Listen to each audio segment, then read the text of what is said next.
नमस्कार, मैं हूं सोनिया और आप देख रहे हैं कार्यक्रम आध्यात्मिक ज्ञान चर्चा। तो आइए शुरुआत करते हैं कार्यक्रम की और जानते हैं विचार जगत गुरु तत्वदर्शी संत रामपाल जी महाराज बनाम परम पूज्य संत महामंडलेश्वर स्वामी ज्ञानानंद जी के विचार। महाराज जी, आपका इष्ट देव कौन है? हमारे इष्ट अखिल कोटि ब्रह्मांड नायक जगत गुरु भगवान श्री कृष्ण हैं। श्री कृष्ण भगवान पूर्ण अवतार हैं। कृष्णस्तु भगवान स्वयं। महाराज जी, हमने सुना है कि ब्रह्मा, विष्णु और महेश भी किसी और की साधना करते हैं। ब्रह्मा, विष्णु, महेश सृष्टि के उत्पत्ति करता या सीधे शब्द कहें कर्ता, भरता, हरता के रूप में वो हैं। और मूल क्योंकि परमात्मा है तो इसलिए ब्रह्मा, विष्णु और शिव भी उस भगवान की आराधना करते ही हैं। महाराज जी, आपसे जानना चाहते हैं कि क्या ब्रह्मा जी, विष्णु जी, महेश जी की जन्म और मृत्यु होती है? हम जन्म और मृत्यु शब्द तो नहीं लगा सकते उनके साथ, लेकिन ये निश्चित है कि कहीं ना कहीं उनकी आयु सीमा है। जब हम त्रिदेव के रूप में उन्हें लेते हैं तो कहीं ना कहीं एक आयु सीमा साथ साथ रहती है। ब्रह्मा जी भी हर सर्ग में, सृष्टि के हर उत्पत्ति में ब्रह्मा जी आते हैं, उत्पत्ति करते हैं, और हर प्रलय में फिर ये देव जो है ये इस विराट परमात्मा में लीन हो जाते हैं।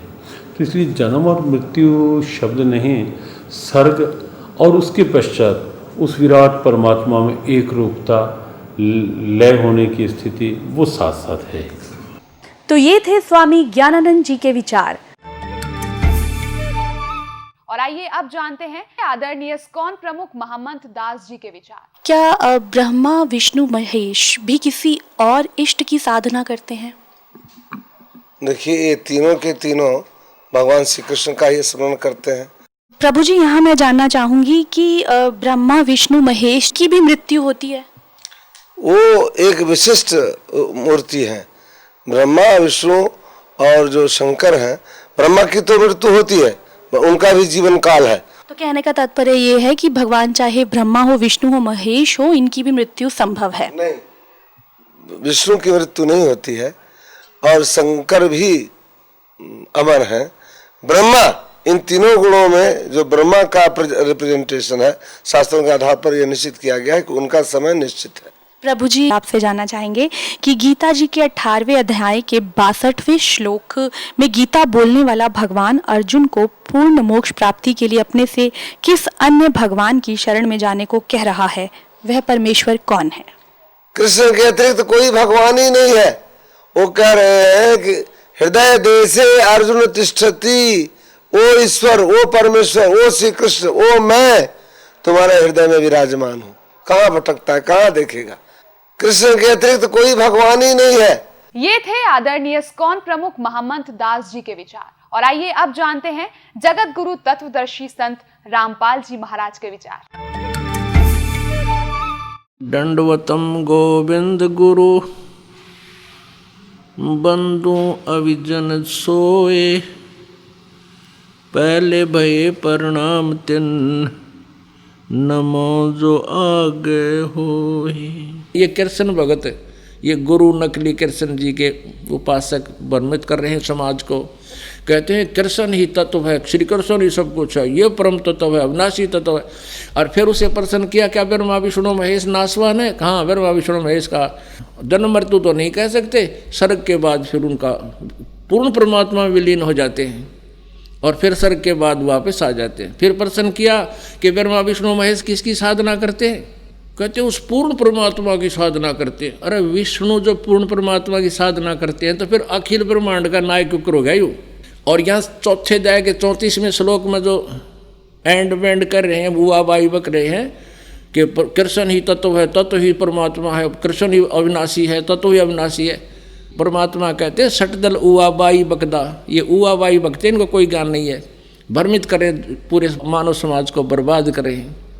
तो पुण्यात्माओं, इस प्रकार हमने परमात्मा सच्चिदानंद घन ब्रह्म की वाणी को जो उन्होंने स्वयं आकर के कबीर देव रूप में, धानक कबीर रूप में, जुल्हा कबीर रूप में बनारस में बोली, धर्मदास साहिब जी ने, उनकी प्यारी आत्मा ने, जिनको परमात्मा मिले थे, उन्होंने लिपिबद्ध किया।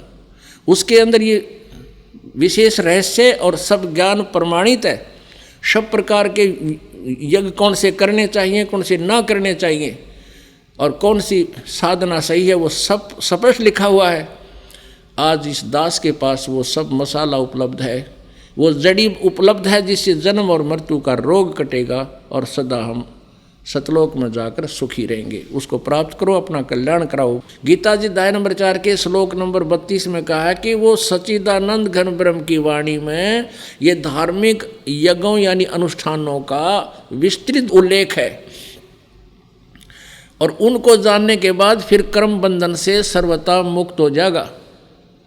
उस ज्ञान को अब चौथे अध्याय के 33वें श्लोक में कहा है कि भाई दर्व यज्ञ से, यानी आंख मीच के कितना मंदिर का लठ कटवा दिया, कितना को दान धर्म कर दिया, कितना भंडारे करवा दिया, कितना कांबड़ बांट दिए।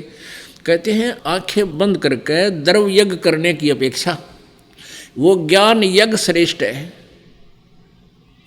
वो ज्ञान यज्ञ ही श्रेयकर है, वही लाभदायक है। ज्ञान यज्ञ का तात्पर्य सत्संग, तत्वदर्शी संत के वचन, उनको सुनना चाहिए। उसके बाद फिर उसके बताए अनुसार विधिवत साधना करने से और दान करने से लाभ होगा। वैसे मनमाना आचरण करने से कोई लाभ नहीं होगा। अब वो तत्व ज्ञान, वो सच्चिदानंद घन ब्रह्म की वाणी चौथे अध्याय के 32वें श्लोक में जिसके विषय में कहा गया है, वो सच्चिदानंद घन ब्रह्म के मुख से बोली गई है, वो कबीर वाणी चौथे अध्याय के 34वें श्लोक में कहा है। उस तत्व ज्ञान को, वो तत्व ज्ञान है, तत्वदर्शी संतों के पास जाकर समझ। उस तत्व ज्ञान से तो गीता ज्ञानदाता यानी ब्रह्म भी अपरिचित है, वो अल्पज्ञ है, वो कंप्लीट ज्ञान नहीं रखता। नहीं तो 4 बात और लिख दो, जब 18 अध्याय बोले ये भी कह दो ये बात है, उसमें ये ज्ञान है, ऐसा है नहीं, उसको पता नहीं। ये कृष्ण भगत, ये गुरु नकली कृष्ण जी के उपासक भ्रमित कर रहे हैं समाज को। कहते हैं कृष्ण ही तत्व है, तत्व ही भगवान है, भगवान ही सब कुछ है, श्री कृष्ण ही सब कुछ है, ये परम तत्व है, अविनाशी तत्व है। गीता ज्ञानदाता ने गीता जी अध्याय नंबर 4 के श्लोक नंबर 25 से लेकर 31 तक बताया है कि कोई देवताओं की पूजा करता है और कोई यज्ञ करता है, कोई स्वाध्याय ही करता है, कोई तीक्ष्ण अहिंसावादी व्रत करता है, जैसे मुंह पर पट्टी बांध ली, नंगे पांव घूमते हैं। ये सभी साधना करने वाले साधक अपनी अपनी साधनाओं को पाप नाशक मानते हैं, पाप नाशक जानते हैं। यदि उनको ये पता लग जाए ये पाप नाशक नहीं है, ये मोक्षदायक नहीं, तुरंत त्याग देंगे। लेकिन जो साधना कर रहा है उसको अच्छी मानकर, श्रेष्ठ मानकर ही कर रहा है। श्रीमद् भगवत गीता अध्याय नंबर 4 के श्लोक नंबर 32 में कहा है कि जो साधनाएं अभी मैंने 25 से लेकर 31 तक तुम्हें बताई, इस तरह की साधनाएं यज्ञ यानी धार्मिक अनुष्ठान, यज्ञ माने धार्मिक अनुष्ठान, ब्रह्मणे मुखे सच्चिदानंद घन ब्रह्म की वाणी में यानी कबीर वाणी में, सच्चिदानंद घन ब्रह्म की वाणी में, परमेश्वर की वाणी में, तत्व ज्ञान में विस्तार से कहे गए हैं।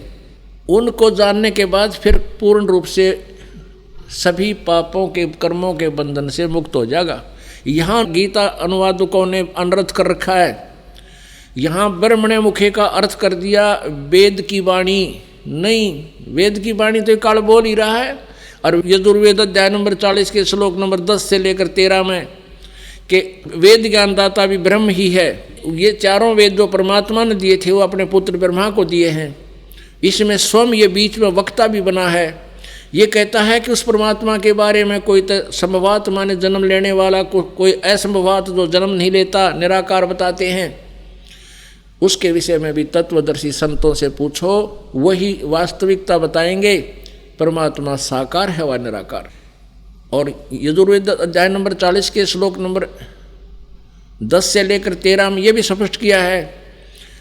वेद ज्ञानदाता कहता है कि किसी ने अक्षर ज्ञान हो गया वो तो विद्वान कहलाता है, जिसको अक्षर ज्ञान नहीं उसको अविद्वान कह देते हैं। विद्वान और अविद्वान की परिभाषा भी वो तत्वदर्शी संत बताएगा, उससे सुनो। पुण्यात्माओं, परमात्मा पूर्ण ब्रह्म कबीर देव जी स्वयं परमेश्वर थे। वो संस्कृत भाषा से जानबूझकर अपरिचित सिद्ध किया करते थे, ना वो तो सब भाषाओं को जानते हैं। इसलिए उन्होंने ये राज रखा था कि कहीं आने वाले समय में जो अब परमात्मा ने ये खोलना था भेद, ये अज्ञानी ये टांग ना अड़ा दें कि कबीर जी भी शिक्षित थे, इन्होंने वेदों को गीता को पढ़ लिया होगा। नहीं, तो कहने का भाव ये है कि ये कबीर परमेश्वर 600 वर्ष पहले यही ज्ञान दिया करते थे। उन्हीं का दिया हुआ ज्ञान दास आज आपके समक्ष कर रहा है। तो ये ज्ञानी कहा करते थे वो तो अविद्वान है, उसको संस्कृत भाषा नहीं आती, और सारे समाज ने मान लिया था कि कबीर अविद्वान है। वेद कह रहे हैं ये परिभाषा विद्वान और अविद्वान की नहीं होती। एक अक्षर ज्ञान को सीख ले, जैसे किसी ना संस्कृत भाषा आती है वो इंग्लिश में अविद्वान है, वो पंजाबी में अविद्वान है। एक संस्कृत भाषा के जान लेने से विद्वान और अविद्वान नहीं होता। विद्वान वो होता है जो परमात्मा के तत्व ज्ञान से परिचित है, और वो परमेश्वर कबीर जी थे वो विद्वान। तो कहने का भाव ये है कि वेद भी ऑप्शन छोड़ दिया वेदों ने भी कि उस तत्व ज्ञान को तो कोई तत्वदर्शी संत बताएगा। अगर यहाँ कोई कहे, गीता जी अध्याय नंबर 4 के श्लोक नंबर 32 में इन्होंने ब्रह्मणे मुखे का अर्थ वेद की वाणी लिख दिया, पर प्रथम तो ब्रह्म माने वेद नहीं होता। इन्होंने तत्व ज्ञान से अपरिचित होकर के ऐसे अनर्थ किए हैं। ब्रह्म तो समझो परमात्मा है, वेद उसका विधान है। राजा का अर्थ विधान संविधान नहीं किया जा सकता। अगर कोई करता है तो वो उस उल्लेख से परिचित नहीं, उसमें लेखक बताना क्या चाहता है। तो गीता जी अध्याय नंबर 4 के श्लोक नंबर 32 में ब्रह्मणे मुखे का अर्थ इन्होंने अनर्थ कर दिया, वेद की वाणी लिख दिया। यहाँ लिखना था सच्चिदानंद घन ब्रह्म की वाणी, जबकि 17वें अध्याय के 23वें श्लोक में यही ब्रह्मणे शब्द है। ओम तत्सत इति निर्देश है ब्रह्मणे त्रिविध समर्थ है, उसमें ब्रह्मणे का अर्थ वहाँ ठीक किया इन्होंने। सच्चिदानंद घन ब्रह्म के पाने का, सच्चिदानंद घन ब्रह्म का ओम तत्सत, ये 3 मंत्र के जाप का निर्देश है। या त्रिविध समर्थ, ये 3 प्रकार से इसका सेवन होता है। अब यहाँ ओम तो ब्रह्म का, और तत् ये अक्षर ब्रह्म का, और सत ये परम अक्षर ब्रह्म का। यानी तत् और सत ये दोनों सांकेतिक शब्द हैं, ये दास बताओगा। और किसी के पास इस पृथ्वी पर इस 21 ब्रह्मांड में ये ओम तत्सत का वास्तविक ज्ञान नहीं है।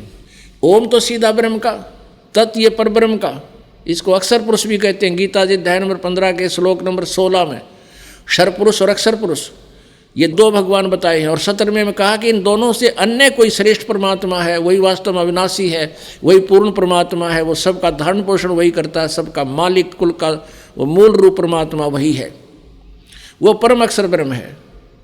तो ये ओम तो इस सरपुरुष का यानी ब्रह्म का जाप है, काल का, जो स्वयं भी स्वीकार कर रहा गीता जी अध्याय नंबर 8 के श्लोक नंबर 13 में। और तत् और सत, तत् ये परब्रह्म का है, ये गुप्त है, ये दास बताएगा। और सत्य ये भी गुप्त है, ये परम अक्षर ब्रह्म का मंत्र है। इन तीनों को मिलकर इनकी 3 प्रकार से विधि है सिमरण करने की, और इसका जाप करने से वो पूर्ण मोक्ष प्राप्त होता है, जहाँ जाने के बाद फिर कभी जन्म मृत्यु नहीं होती, वो शाश्वत स्थान प्राप्त होता है। तो उसके लिए ऑप्शन छोड़ दिया कि वो तत्वदर्शी संत बताएंगे। महाराज जी, आपसे यहाँ ये भी जानना चाहेंगे कि गीता जी के अध्याय 4 के श्लोक नंबर 34 में तत्वदर्शी संत से तत्व ज्ञान समझने के लिए कहा है, वह तत्वदर्शी संत कौन है तथा उसकी पहचान क्या है? ये बड़ा गहरा और कुछ जटिल सा प्रश्न है। श्लोक बहुत महत्वपूर्ण है और भगवान श्री कृष्ण की बड़ी सीधी प्रेरणा है इस श्लोक में। तद्विद्धि प्रणिपातेन परिप्रश्नेन सेव्यः उपदेक्ष्यन्ति ते ज्ञानम ज्ञानिनः तत्वदर्शिनः। भगवान ने कहा उस ज्ञान की प्राप्ति के लिए तो तत्वदर्शी महापुरुष का आश्रय ले। एक बात तो ये है कि भगवान कृष्ण सर्वज्ञान संपन्न हैं। तत्वदर्शी महापुरुष वो हैं जिन्होंने उस तत्व का साक्षात्कार लिया है। तत्व स्वयं परमात्मा है, स्वयं परमात्मा श्री कृष्ण हैं। श्री कृष्ण ये वाणी बोल रहे हैं, लेकिन फिर भी एक परंपरा का निर्वाह कर रहे हैं कि महापुरुषों के द्वारा ये ज्ञान मिलेगा, गुरु परंपरा से ज्ञान मिलेगा। तो जो तत्वदर्शी की बात है वो बात है कि जो परमात्म तत्व सबके भीतर है, जो चेतन तत्व सबके भीतर है, जिसने उस तत्व से एक रूपता कर ली है, जो केवल जड़ता में नहीं जी रहा, चेतना में जी रहा है, जो केवल बाहर के आकर्षणों में नहीं जी रहा, अंदर उस ईश्वरीय भाव की प्रियता में जी रहा है, वही तत्वदर्शी है। जहाँ तक पहचान की बात है, पहचान तो जब हम किसी ऐसे महापुरुष के सन्निधि में होंगे तो स्वतः यदि हमारे मन की जिज्ञासा है तो उस महापुरुष का भाव हमें ईश्वरीय भाव की ओर प्रेरित करता हुआ दिखेगा। उस महापुरुष की सन्निधि से हमारे भीतर की बुराइयों का दमन होता दिखेगा, भीतर की अच्छाइयाँ प्रकट होती दिखेंगी और हमें भी लगेगा कि इस महापुरुष की स्थिति, आनंद, सहजता हमें भी उस दिव्यता की ओर, उस तत्व की ओर आकर्षित करती हुई दिखेगी। पहचान तो सन्निधि से स्वतः होने लगती है। बाह्य रूप में हम कहें तो बाह्य रूप में लक्षण, बाह्य वेशभूषा पहचान नहीं है, बाहर का कोई लक्षण पहचान नहीं है। पहचान तो अंदर की अवस्था ही है, जो गीता ने स्थित प्रज्ञा के रूप में कही कि संसार में रह रहा है लेकिन संसार की चाह नहीं है, संसार में रह रहा है लेकिन अनुकूल प्रतिकूल परिस्थितियों में अपने आप को सम रखे हुए है, जो मिल गया जैसा है उसमें संतुष्ट है, प्रसन्न है। ऐसे ढेरों लक्षण गीता ने बताए। तो ये थे स्वामी ज्ञानानंद जी के विचार। और आइए अब जानते हैं जगत गुरु तत्वदर्शी संत रामपाल जी महाराज के विचार। गीता जी अध्याय नंबर 8 के श्लोक नंबर 13 में गीता ज्ञानदाता श्री कृष्ण में प्रवेश करके ये ब्रह्म बोल रहा है, काल बोल रहा है। ये कहता है कि ओम इति एकाक्षरम ब्रह्म व्यवहारन माम अनुसमरण ये प्रयाति तदंदेहम स याति परमाम गतिम। मुझ ब्रह्म का एक अक्षर ओम है, यही मेरा मंत्र है। उच्चारण करके सिमरण करता हुआ ये प्रयाति तदंदेहम, जो शरीर छोड़कर जाता है, स याति परमाम गतिम, यानी वह ओम से मिलने वाले उस गति को प्राप्त होगा जो ओम के जाप से जो परम गति होती है, यानी ब्रह्मलोक प्राप्ति होती है, उसको प्राप्त होगा। और गीता जी अध्याय नंबर 8 के श्लोक नंबर 16 में स्पष्ट किया है कि ब्रह्मलोक पर्यंत भी ये सभी प्राणी पुनरावर्ती में हैं। वहाँ गए प्राणी भी जन्म मृत्यु में आते हैं, पुनः अक्षीण होते ही फिर पृथ्वी लोक पर आते हैं। तो ये भी मोक्ष नहीं हुआ, परम कल्याण नहीं हुआ। गीता ज्ञानदाता ब्रह्म स्वयं कह रहा है चौथे अध्याय के 5वें और 9वें श्लोक में, दूसरे अध्याय के 12 श्लोक में गीता जी में कि अर्जुन तेरे और मेरे बहुत जन्म हो चुके, तू नहीं जानता मैं जानता हूँ। मेरे जन्म और कर्म अलौकिक हैं। इसलिए कहा कि अर्जुन 18वें अध्याय के 62वें श्लोक में तू सर्वभाव से उस परमेश्वर की शरण में जा जिसकी कृपा से तू परम शांति और सनातन परम धाम को प्राप्त होगा। उस परमात्मा के बारे में, तत्ब्रह्म के बारे में बहुत जगह प्रमाण दिए हैं। दूसरे अध्याय के 17वें श्लोक में गीता जी में कहा कि अविनाशी तो उसको जान जिसको मारने में कोई समर्थ नहीं है। और दूसरे अध्याय के 12वें श्लोक में स्वयं अपने आप को नाशवान बता रहे हैं। तो कोई और प्रभु है जो ब्रह्म बता रहा है कि उसकी पूजा करनी चाहिए, और उसका मंत्र जो है वो तत्वदर्शी संत बताएगा। चौथे अध्याय के 34वें श्लोक में कहा है कि मैं नहीं जानता। उस तत्वदर्शी संत की खोज कर, जो चौथे अध्याय के 32वें श्लोक में जिस सच्चिदानंद घन ब्रह्म की वाणी में विस्तार से कहे गई धार्मिक यज्ञ हैं, अनुष्ठान हैं, क्रियाएं हैं की जानकारी है, वो तत्व ज्ञान है। उसको किसी तत्वदर्शी संत के पास जाकर समझ, उनको दंडवत प्रणाम करने से, कपड़ छोड़कर प्रसन्न करने से वो तत्वदर्शी संत तुझे परमात्मा की जानकारी देंगे। फिर उस तत्वदर्शी संत की पहचान बताई है 15वें अध्याय के प्रथम मंत्र में कि उल्टे लटके हुए संसार रूपी इस वृक्ष के उल्टा लटका हुआ संसार रूपी वृक्ष है, ऊपर को जड़ है और नीचे को तीनों गुण रूपी शाखा है। गीता ज्ञानदाता ने केवल इतना बताया है और साथ में ये कहा कि इसके सभी पार्ट को, सभी विभागों को, तना कौन है, जड़ कौन है, डार कौन है, शाखा कौन है, पत्ते क्या हैं, जो इन सभी को बता देगा स वेदवित, वो तत्वदर्शी संत है। परमेश्वर कबीर देव जी स्वयं आते हैं और ये तत्व ज्ञान स्वयं अपना बताते हैं, अपनी महिमा आप ही सुनाते हैं, अपने द्वारा रची हुई सृष्टि को स्वयं ही बताते हैं। क्या बताते हैं? अक्षर पुरुष एक पेड़ है, निरंजन वाकी डार और तीनों देवा शाखा है, ये पात रूप संसार। अब थोड़ा सा ये सृष्टि रूपी आपको दिखाते हैं संसार। देखिएगा, परमेश्वर ने गीता जी अध्याय नंबर 15 के श्लोक नंबर 1 में कहा है, ऊर्ध्व मूलम अधः शाखम, ऊर्ध्व मूलम अधः शाखम अश्वत्थम प्राहु अव्यम। ये देखिएगा, ये श्रीमद् भगवत गीता जय दयाल गोविंद का इसके अनुवादक है। अथ पंचदशो अध्याय, यो 15वां अध्याय, प्रथम श्लोक।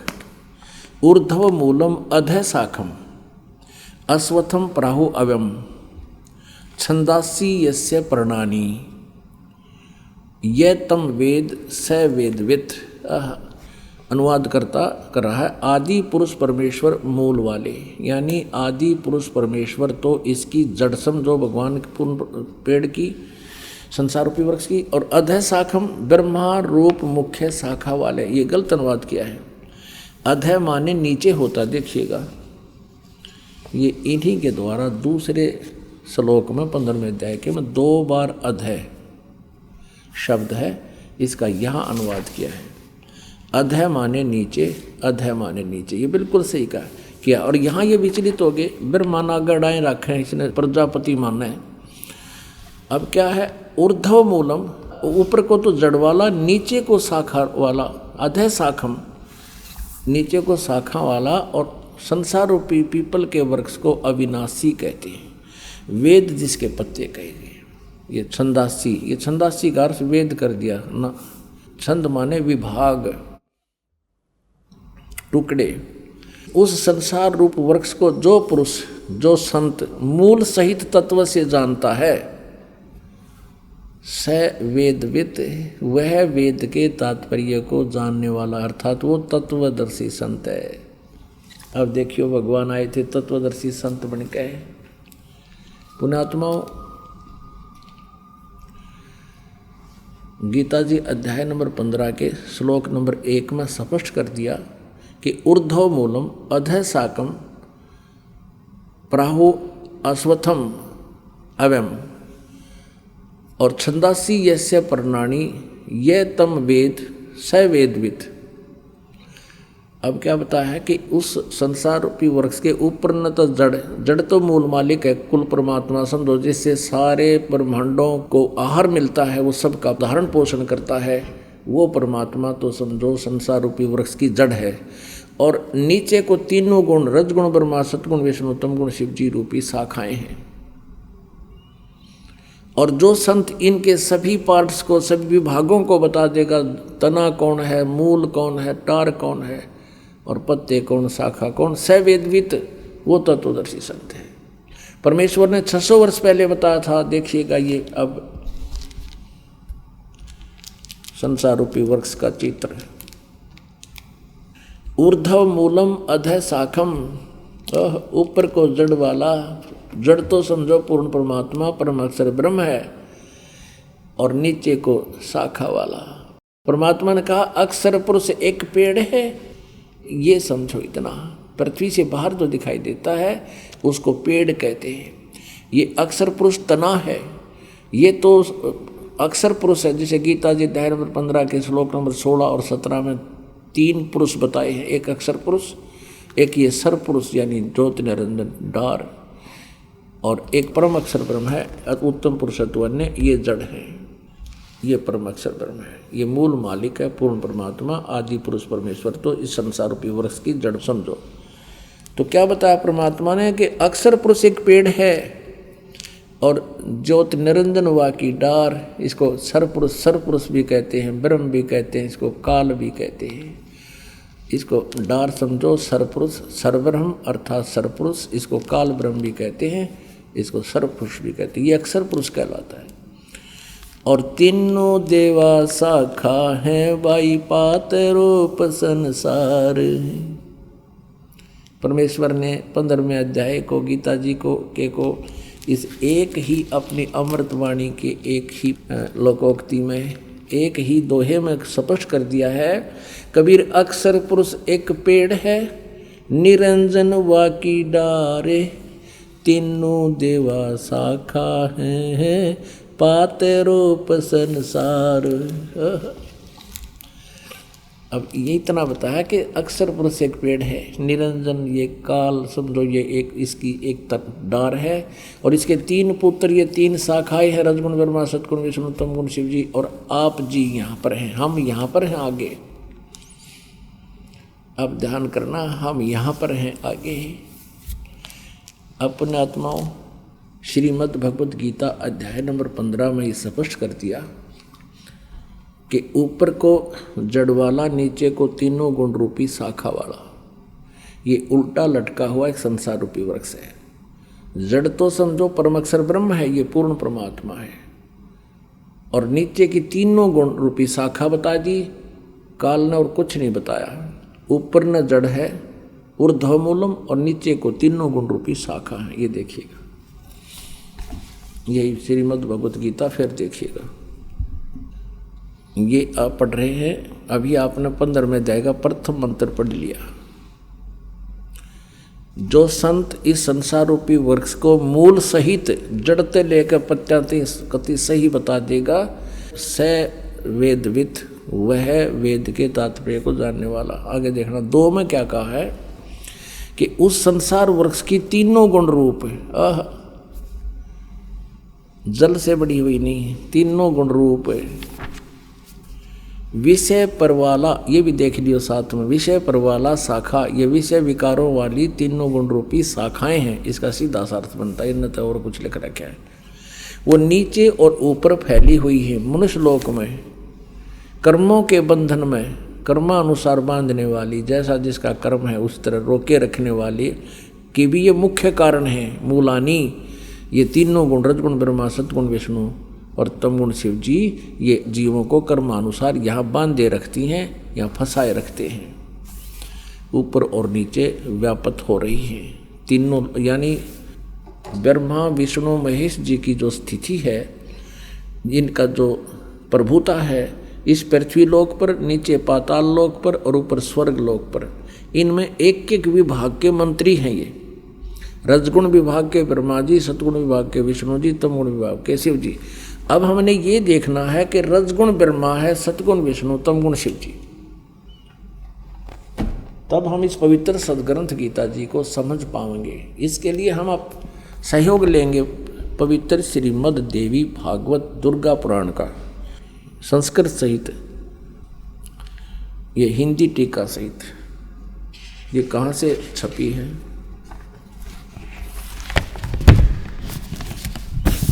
अथ देवी भागवतम सभाष्टीकम सहमात्यम, खेमराज श्री कृष्णदास प्रकाशन, बम्बई से।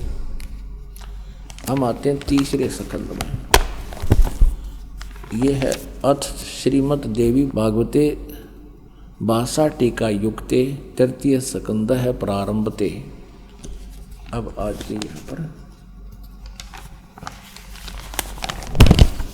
अब इसके 5वें अध्याय में 11 पृष्ठ पे तृतीय स्कंद अध्याय 5 के और 8वें मंत्र को पढ़ेंगे। 7वां यहाँ समाप्त हुआ, 8वां है ये स्टार्ट हुआ। भगवान शंकर कहते हैं, हे माता दुर्गा को, यदि हमारे ऊपर सदा आप दया युक्त हो तो हमको तमोगुण में, शंकर जी करे मुझे तमोगुण क्यों बना दिया, किस प्रकार प्रदान किया, ब्रह्मा रजोगुण और हरि सतगुण युक्त क्यों किए हैं। अब फिर अभी संस्कृत और देख लेंगे हम, क्योंकि देवनागरी लिपि है, आसानी तो समझ में आ जाएगी। यहाँ 7वां श्लोक समाप्त हुआ, 8वां प्रारंभ हुआ। यदि दया धर्मना न सदाम्बिके, यदि आप हमारे ऊपर दया युक्त हो तो हे अंबिके, हे माता, कथम अहम विहिता च, मैं क्यों उत्पन्न कर दिया, मैं क्यों बना दिया, क्यों उत्पन्न कर दिया तमोगुण, मैं तमोगुण क्यों उत्पन्न कर दिया। और कमल जय, कमल से उत्पन्न होने वाले ब्रह्मा जी को रजोगुण संभव, आपने रजोगुण क्यों बना दिया, क्यों उत्पन्न संभव उत्पन्न करना। और सुविहिता के मुँह सतोगुण हरि और विष्णु जी को आपने सतोगुण क्यों बना दिया। इति सिद्धम रजगुण ब्रह्मा सतगुण विष्णु तम गुण शिव जी। फिर देखिएगा शिव पुराण गीता प्रेस गोरखपुर से प्रकाशित है। इसके 110 पृष्ठ पर आपको दिखाते हैं। इसके संपादक हनुमान प्रसाद पोदार ओनली। इसमें स्पष्ट किया है कि ब्रह्मा विष्णु महेश में गुण हैं। ये है पृष्ठ 110 संक्षिप्त शिव पुराण 9वां अध्याय रुद्र संहिता 9वां अध्याय। इस प्रकार ब्रह्मा विष्णु तथा रुद्र इन 3 देवताओं में गुण हैं। रजगुण ब्रह्मा है, सतगुण विष्णु, तमगुण शिव जी। रुद्र यानी महेश भी कहते हैं इसको। और परंतु शिव ये काल खुद शिव रूप में प्रकट हो जाता है, कभी ब्रह्मा रूप में हो जाता है, परंतु शिव गुणातीत माने गए। यानी काल जो है ब्रह्मा विष्णु महेश और शिव से अलग है। अभी भी आपको दिखाया था, अब फिर थोड़ा दिखाना पड़ेगा। वही प्रकरण है कि एक बार ब्रह्मा विष्णु महेश का आपस में झगड़ा हो गया और इस बात पर मैं तेरा बाप, विष्णु कहता मैं तेरे बाप, ब्रह्मा जी कहते मैं तेरा बाप। इनके बीच में स्तंभ खड़ा कर दिया। ये 24 पृष्ठ पर संक्षिप्त शिव पुराण में और विद्वेश्वर संहिता में। तो यहाँ इन दोनों का झगड़ा हुआ तो वो काल आ गया बीच में। फिर वो कहता है, ब्रह्मा और विष्णु ने पूछा, प्रभु सृष्टि आदि 5 कर्तव्यों के लक्षण क्या क्या हैं, ये हम दोनों को बताइए। भगवान शिव बोले, ये काल बोला इनका बाप पिताजी। अब देखिएगा 26 पृष्ठ पे हम थोड़ा सा कंसेप्ट क्लियर करेंगे कि शंका ना रह जाए। 26 पृष्ठ पे नीचे आइएगा। यो काल बोला, पुत्रों तुम दोनों ने तपस्या करके प्रसन्न हुए मुझ परमेश्वर से सृष्टि और स्थिति नामक 2 कृत प्राप्त किए। और इसी प्रकार मेरी विभूति स्वरूप रुद्र और महेश ने, एक मैं नहीं है, ने 2 अन्य उत्तम कृत संहार और तिरोभाव मुझसे प्राप्त किए। इससे सिद्ध हो गया कि ब्रह्मा विष्णु महेश से अलग है ये शिव पुराण बोलने वाला। तो ये सिद्ध हो गया कि रजगुण ब्रह्मा है, सतगुण विष्णु, तमगुण शिव जी। और बताते हैं, क्योंकि जब तक हम एक कंसेप्ट को क्लियर करके आगे नहीं चलेंगे तो आपका सत्संग सुनना या सुनना बराबर रहेगा। और एक बार इसको ढंग से सुन लोगे फिर सदा का सुख हो जाएगा। अब देखिए एक और बताते हैं देवी भागवत में फिर 123 पृष्ठ पे। ये गीता प्रेस ग्रुप से प्रकाशित है और इसके अनुवादक कौन हैं? हनुमान प्रसाद पोदार चिमनलाल गोस्वामी। ये गीता प्रेस गोरखपुर से प्रकाशित है। इसके 123 पृष्ठ पर देखिए, तीसरे स्कंद में, तीसरा स्कंद, तुम शुद्ध स्वरूपा हो।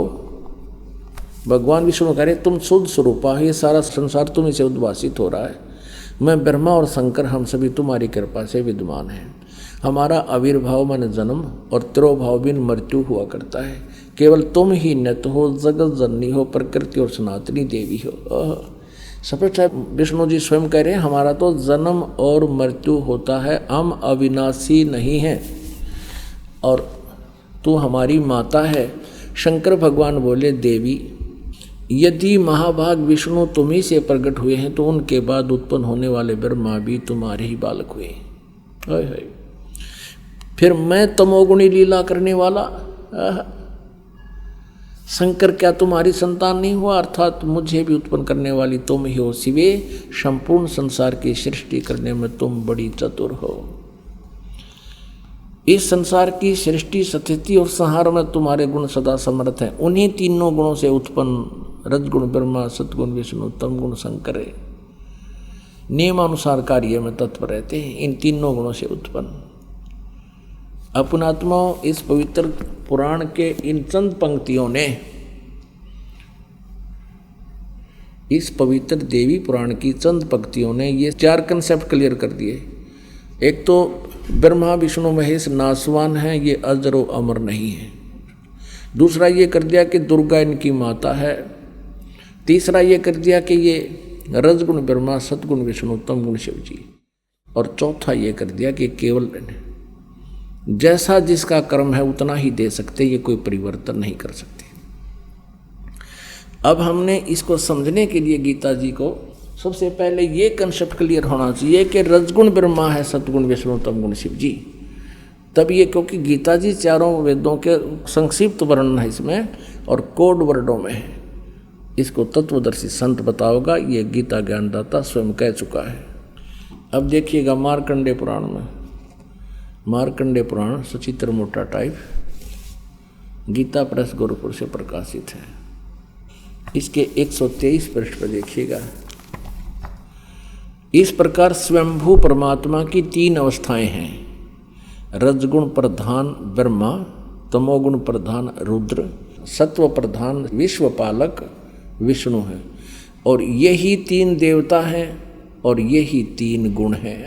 रजगुण ब्रह्मा, सतगुण विष्णु, तमगुण शिव जी, ये तीनों गुण भी कहलाते हैं इति सिद्धम। पुण्यात्माओं, अब हम श्रीमद् देवी भागवत को बहुत आसानी से समझेंगे। देखिएगा, ये श्रीमद् देवी भागवत जयदयाल गोविंद का इसके अनुवादक हैं, गीता प्रेस गोरखपुर से प्रकाशित है। ये 15वें अध्याय का हम 15वें अध्याय का प्रथम मंत्र हमने पढ़ लिया। और दूसरा ये है कि इस संसार की तीनों गुण रूप रजगुण ब्रह्मा, सतगुण विष्णु, तमगुण शिव जी रूप, ये शाखाएं हैं। यहाँ देखिएगा, विषय परवाला शाखा, विषय परवाला शाखा, विषय भोग यानी विकारों वाली ये शाखाएं ऊपर और नीचे फैली हुई हैं। मनुष्य लोक में कर्मों के बंधन में कर्मानुसार बांधने वाली भी ये तीनों गुण ब्रह्मा विष्णु महेश बांधन की मुख्य कारण हैं, जड़ हैं। जो कारण बीमारी की जड़ ये हैं और नीचे और ऊपर फैली हुई है। सभी लोकों में नहीं, केवल 3 लोकों में, ऊपर और नीचे। तीसरे में कहा है, इस संसार वृक्ष का स्वरूप जैसा कहा है वैसा यहाँ विचार काल में नहीं पाया जाता। विचार काल माने गीता ज्ञानदाता कहता है इस संसार रूपी वृक्ष के बारे में मुझे जो जानकारी है वह पूर्ण नहीं है। तेरे मेरे इस विचार काल में गीता जी के डिस्कशन में मैं कंप्लीट नहीं बता पा रहा।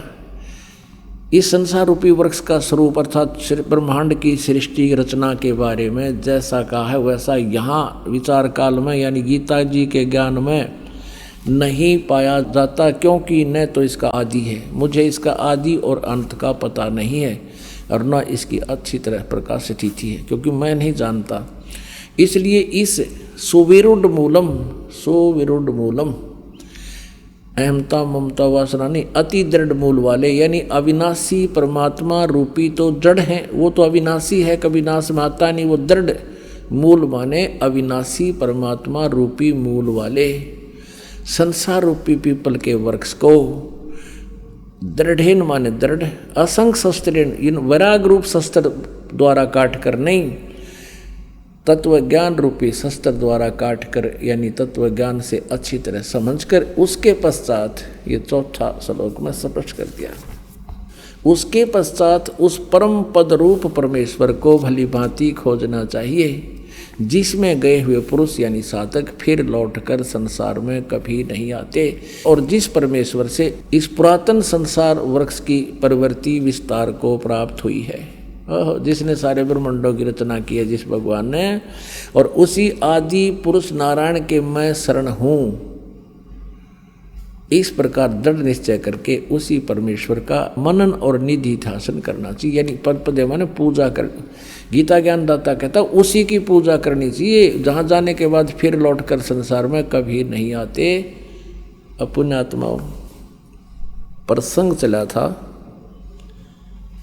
कि सतयुग के ब्राह्मणों ने कह का भी नहीं बेरा, और ये कलयुग के तो बताए रखे हैं, आपने पढ़ लिया बार बार, कहता भी शोभा ना देता।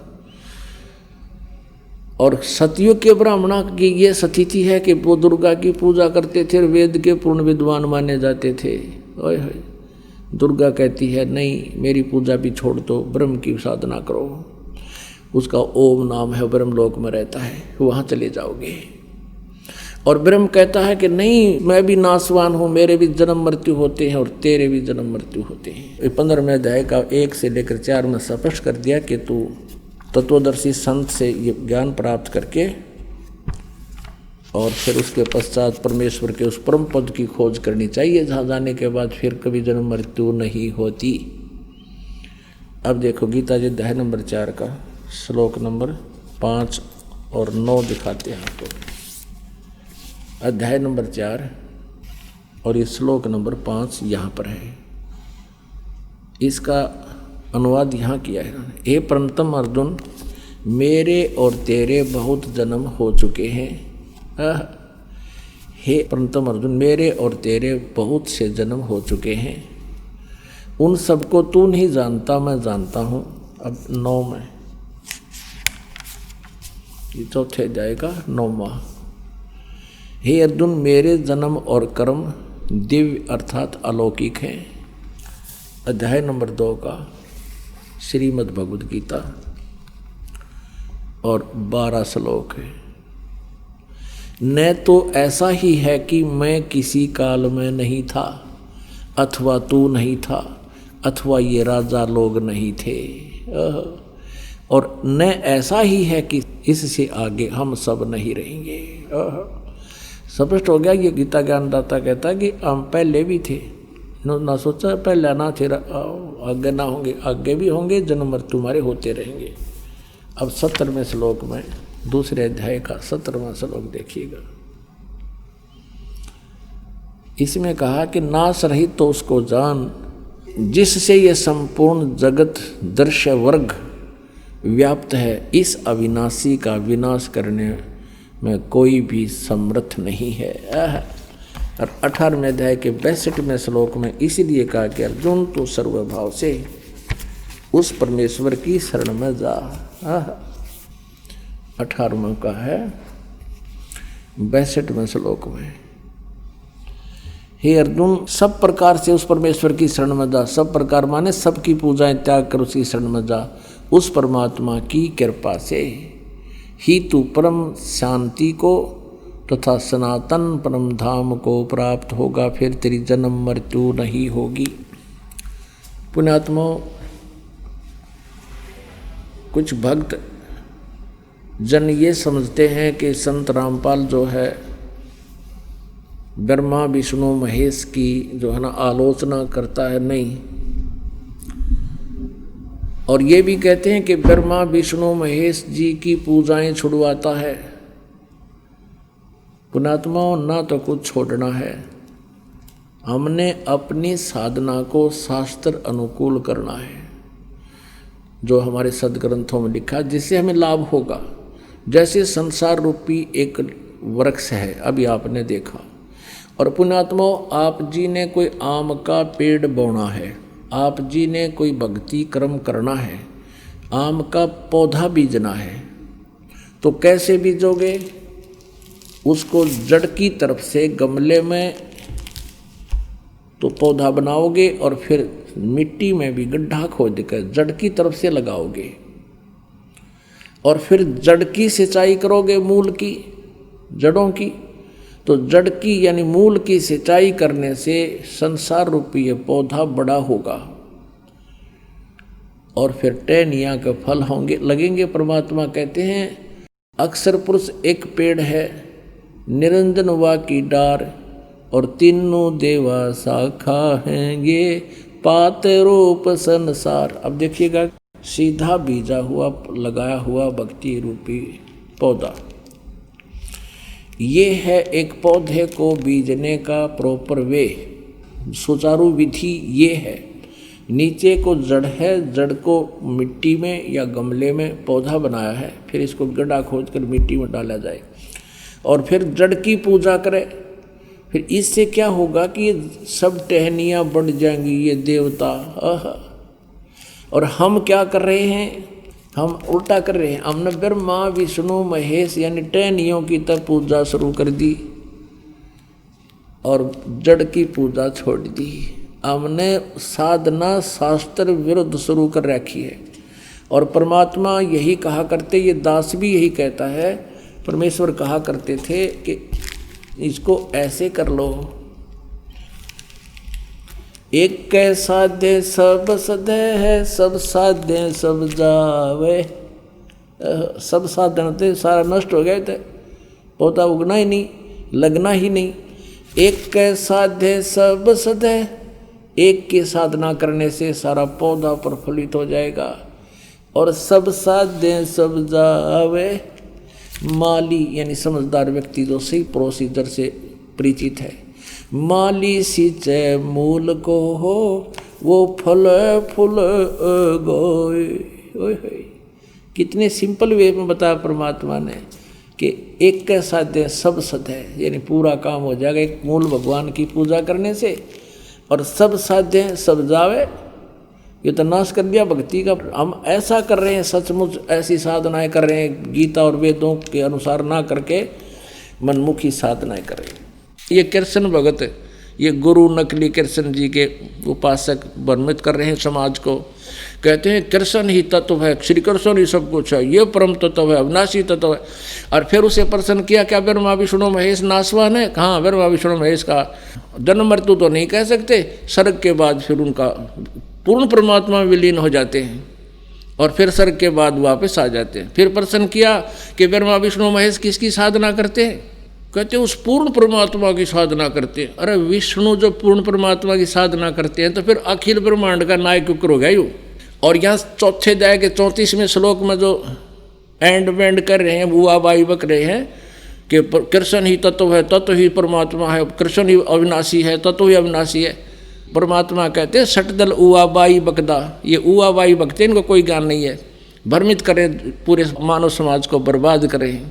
निरंजन धन तेरा दरबार, निरंजन धन तेरा दरबार, जहाँ पर तनिक ना न्याय विचार। वैसा उड़ मुल मुल खासा, गल मोतियों के आर। वैसा उड़ मुल मुल खासा, गल मोतियों के आर। पतिव्रता को मिले न खादी, ये सूखा नरस आहार। निरंजन धन तेरा दरबार, निरंजन धन तेरा दरबार, जहाँ पर तनिक ना न्याय विचार। पाखंडी की पूजा जग में, संत को कहें लबाड़। पाखंडी की पूजा जग में, संत को कहें लबाड़। अज्ञानी को परम विवेकी, ज्ञानी को मूढ़ गंवार। निरंजन धन तेरा दरबार, निरंजन धन तेरा दरबार, जहाँ पर तनिक न न्याय विचार। कह कबीर सुनो भाई साधो, यहाँ सब उल्टा व्यवहार। कह कबीर सुनो भाई साधो, यहाँ सब उल्टा व्यवहार। सच्चों को तो ये झूठा बतावें, इन झूठों का एतबार। निरंजन धन तेरा दरबार, निरंजन धन तेरा दरबार, जहाँ पर तनिक ना न्याय विचार।